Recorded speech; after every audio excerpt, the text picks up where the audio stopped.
विराट जी, आपका तो नाम भी विराट और काम भी विराट। नमस्कार आप सर। दुबई में से आज समय निकाला और वहाँ तो ये खेल आपका बड़ा तनावपूर्ण रहता है। उसमें भी आपने और अपनी भागदौड़ भरी जिंदगी में अभी जो फिटनेस रूटीन फॉलो करते हैं, मैं जरूर चाहूंगा, देश भी जानना चाहेगा, क्योंकि नौजवान आपको आपकी हर गतिविधि को देखता है। ये आपको कैसे मदद करता है? पहली बात तो बहुत बहुत धन्यवाद सर यहाँ पे हम सबको बुलाने के लिए। एक सब लोगों ने फिट इंडिया मूवमेंट के बारे में बात करी और इसके फायदे इसके लाभ हमको रोज अपनी डेली लाइफ में किसी ना किसी तरीके से दिखते हैं। सबने अपने एक्सपीरियंसेस बताए।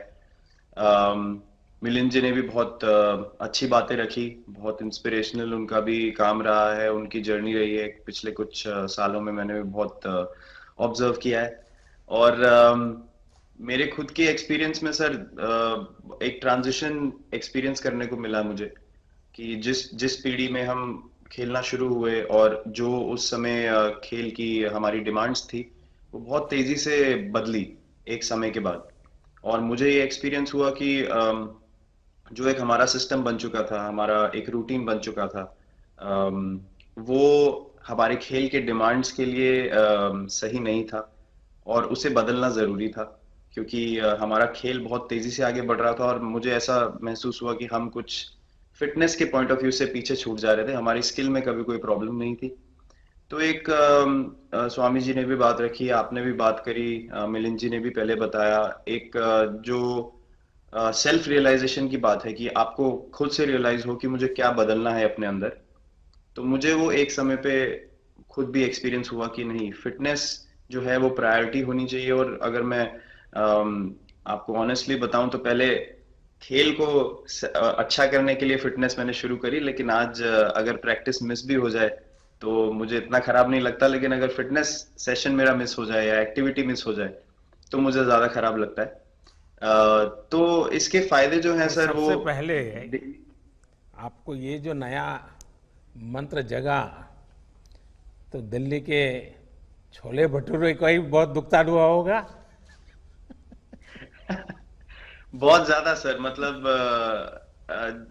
जो अभी हमने थोड़ी देर पहले बात करी कि हमारा जो नेटिव डाइट है, एक जिस रीजन से हम आते हैं उसका जो हम वो खाते हैं, उससे कभी मैंने कभी एक्सपीरियंस नहीं किया कि हेल्थ इश्यूज हुए हो या किसी को कोई बीमारियों का सामना करना पड़ा हो। मेरी खुद के एक्सपीरियंस में मेरी नानी, मैंने बहुत समय तक देखा, इतनी ज्यादा उम्र में भी उनकी हेल्थ हमेशा ठीक रही। हमेशा उन्होंने घर का सिंपल खाना खाया।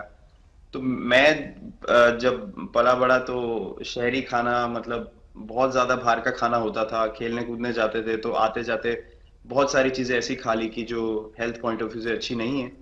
तो डाइट का भी एक बहुत बड़ा कंट्रीब्यूशन था, जो डिसिप्लिन नहीं था। तो वो फिटनेस, फिजिकल फिटनेस और डाइट दोनों चेंज करना पड़ा सर। उसकी वजह से ही चेंजेस आने शुरू हुए। और मैं इस चीज से इसलिए रिलेट कर पाता हूँ क्योंकि जैसे हमारे खेल में चेंजेस आए, आज की लाइफ की भी डिमांड्स बहुत ज्यादा हो गई हैं, बहुत हेक्टिक हो गई है लाइफ।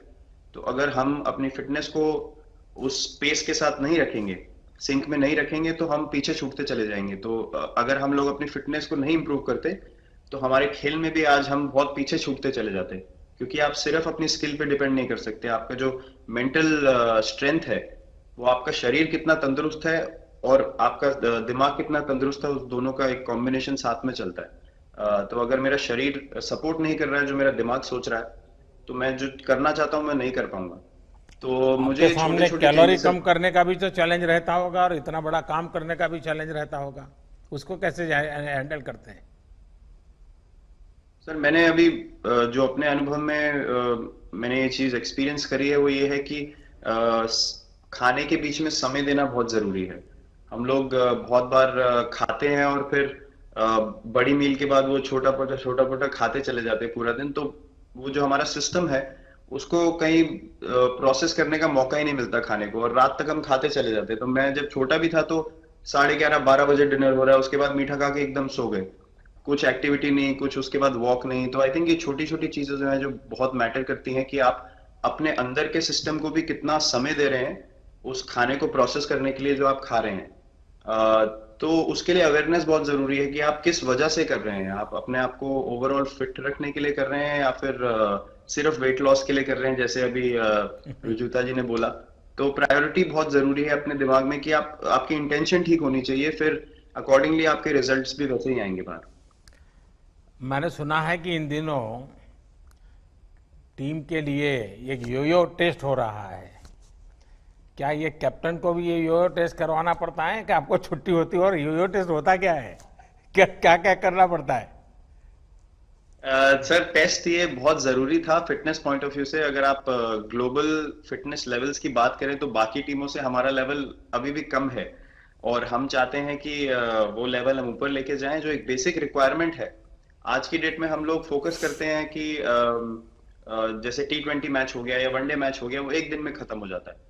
लेकिन अगर हम टेस्ट मैच की बात करें, जो 5 दिन आपको खेलना है, हर शाम को आपको वापस जाना है, अगले दिन फ्रेश आना है, तो उस पॉइंट ऑफ व्यू से ये फिटनेस जो स्टैंडर्ड था वो बहुत जरूरी था। और मैं सबसे पहले मैं ही जाके भागता हूँ, और ये कंडीशन है कि अगर मैं भी फेल हो जाऊंगा तो सिलेक्शन के लिए मैं भी अवेलेबल नहीं हूँ। तो आई थिंक ये सिस्टम और ये कल्चर सेट करना बहुत जरूरी होता है। और उससे क्या होता है सर, ओवरऑल एक जो फिटनेस लेवल है टीम का बढ़ेगा। जैसे टेस्ट क्रिकेट में हमारा बहुत बार होता है कि आप थके हुए हैं, तीसरे दिन आके आपको, जैसे हमारे फास्ट बॉलर्स हैं आज की डेट में, वो दुनिया में सबसे ऊपर है, तो उनको अगर दूसरे तीसरे चौथे दिन आके वो एफर्ट डालना है फील्ड पे, तो वो डाल सकते हैं। पहले क्या होता था, स्किल हमारे पास हमेशा से रही है, लेकिन शायद जो मैंने आपको बोला, वो ट्रांजिशन मैंने जो एक्सपीरियंस किया, हम लोग वो जरूरी समय जो आता है जहाँ पे शरीर थक जाता है और टीम को आपकी जरूरत है, वहां पे परफॉर्मेंस जो है हमारी डिप हो जाती थी और दूसरी टीम जीत जाती थी। आज की डेट में हमारी फिटनेस की वजह से हम वो जरूरी समय में उस चीज को कैपिटलाइज कर पा रहे हैं और हमारे रिजल्ट्स उसी तरीके से आ रहे हैं। तो एक एक sir benchmark I think elite sports में होना जरूरी है, उससे एक फिटनेस विराट कल्चर जी, बना। मैं देख रहा हूं कि आपका टाइम मैनेजमेंट तो है ही है, लेकिन फिर भी आपकी एक्टिविटी इतनी नजर आती है ना, मैं भी कभी कभी फॉलो करता हूं। कभी थकान नहीं लगती क्या आपको? सर, थकान, अगर मैं ऑनेस्टली आपको बोलूं, थकान हर किसी को होती है। अगर आप फिजिकल एफर्ट करेंगे तो थकान होगी, लेकिन अगर आपका लाइफस्टाइल अच्छा है, अगर आप खा अच्छा रहे हैं, अगर आप फिटनेस रेगुलरली कर रहे हैं, आपकी रिकवरी अच्छी है, तो आपकी स्लीप अच्छी है, स्लीप पैटर्न्स अच्छे हैं, तो आपकी रिकवरी तेज होगी। तो अगर मैं थक रहा हूं और 1 मिनट में मैं दोबारा रेडी हो जा रहा हूं, तो वो मेरा प्लस पॉइंट है।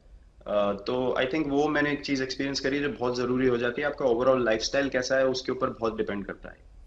विराट जी, बहुत अच्छा लगा मुझे। और मैं आपको, अनुष्का जी को और आपके दोनों के परिवार को निकट भविष्य की शुभ घड़ी के लिए बहुत बहुत शुभकामनाएं देता हूं। धन्यवाद sir, thank you so much.